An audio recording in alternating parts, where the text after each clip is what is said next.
MP अजब है सबसे गजब है, ये कहावत एक बार फिर रीवा में चरितार्थ होती नजर आ रही है।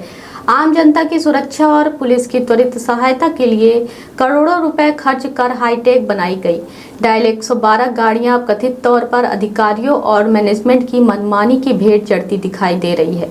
जिन वाहनों में पुलिसकर्मियों और पीड़ितों की सुविधा के लिए एयर कंडीशनर जैसी आधुनिक सुविधाएं दी गई थी, उन्हीं वाहनों के एसी के फ्यूज और वायर काटे जाने के गंभीर आरोप सामने आए हैं।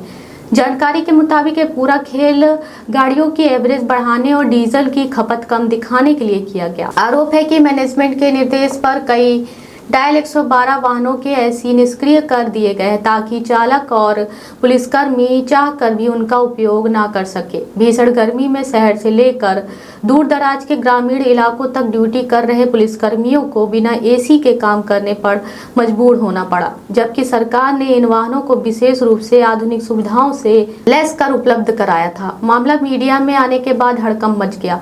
जिम्मेदार अधिकारी कभी इसे तकनीकी खराबी बताते रहे तो कभी कुछ गाड़ियों का एसी खराब होने का दावा करते रहे, लेकिन कैमरे के सामने कोई भी अधिकारी के स्पष्ट जवाब देने को तैयार नहीं दिखा। अब पूरे मामले पर रीवा पुलिस अधीक्षक गुरुकरण सिंह ने जांच के आदेश दिए हैं। एसपी का कहना है कि यदि जांच में यह साबित होता है कि गाड़ियों की एवरेज बढ़ाने या किसी अन्य उद्देश्य से जानबूझकर एसी के फ्यूज या वायर काटे गए हैं तो जिम्मेदार लोगों के खिलाफ कड़ी कार्रवाई की जाएगी। अब सबसे बड़ा सवाल यही है कि जनता की सुरक्षा के लिए खरीदी गई हाईटेक डायल 112 गाड़ियों के साथ आखिर यह कथित छेड़छाड़ किसके इशारे पर की गई और इसका जिम्मेदार कौन है।